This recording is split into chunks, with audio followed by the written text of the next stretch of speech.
आर्यमा स्वामी पितरों को लेकर आए, पृथ्वी पर लाकर छोड़ा। भगवान शंकर के सामने जाकर आर्यमा स्वामी ने कहा, बाबा भोलेनाथ, शंभु त्रिकालदर्शी कैलाशी अविनाशी है शिव, कृपा करिए। शंकर भगवान ने पूछा, क्या बात है आर्यमा? आर्यमा क्या हुआ? आर्यमा स्वामी ने कहा, बाबा भोलेनाथ, 16 दिन पितरों के पूर्ण हो जाएंगे। अमावस्या के दिन पितर अपने अपने पितृलोक में चले जाएंगे। सारे पितर पितृलोक में पहुंच जाएंगे। आर्यमा स्वामी कहते हैं, प्रभु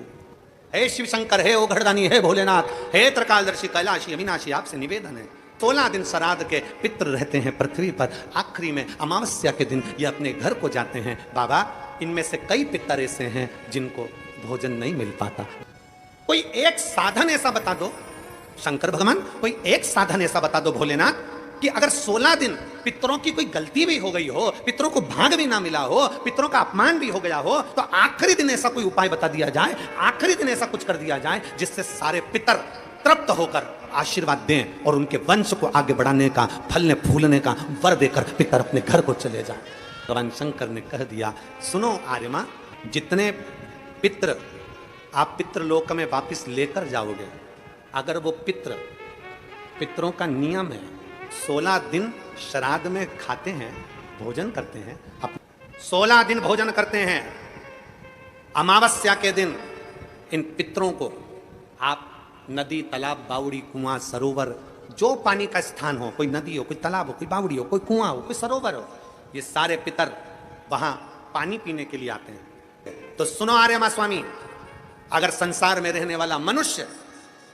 पितृपक्ष की अमावस्या को, पितृमोक्ष अमावस्या को, जो कि कल 2 अक्टूबर की है, पितृपक्ष अमावस्या के दिन प्रदोष के समय पर, प्रदोष का समय जानते हो ना, सूर्यास्त के समय जब होता है प्रदोष का समय, अगर घर का व्यक्ति एक घी का दीप लेकर उस जलाशय, नदी, तालाब, बावड़ी, कुआं, हेडपंप जो उसके पास में हो, जो जलाशय पास में हो, वहां पहुंचकर प्रदोष काल में दक्षिण की ओर दिया जो लगेगा उसमें बत्ती लंबी लगेगी, गोल बत्ती नहीं, वो बाती घी के दिए में रखकर बाती का मुख दक्षिण का कर कर अगर दीप प्रज्वलित किया जाता है तो वो घर के पितर कभी बद्दुआ नहीं देते, उन पितर आशीर्वाद देकर ही जाते हैं। हमसे अगर अपमान हो गया, भोजन ना करा पाए, भाग ना दे पाए, कुछ तकलीफ हो गई, कोई कष्ट आ गया, हम हमारे पूर्वजों को नहीं पूछ पाए, तो पितृमोक्ष अमावस्या के दिन मतलब कल 2 अक्टूबर को शाम के समय प्रदोष काल में अपने पास में जो नदी हो, अपने पास में जो बावड़ी हो, अपने पास में जो कुआं हो, अपने पास में जो हापसी हो, अपने पास में जो हो तुम्हारे नजदीक में, और अगर कुआं, बावड़ी, हापसी, तालाब कुछ भी नहीं हो तो पीपल का पेड़ या बट वृक्ष या पीपल का वृक्ष या बेलपत्री का वृक्ष, इसके नीचे अगर तालाब, नदी, कुआं, बावड़ी नहीं है तो उस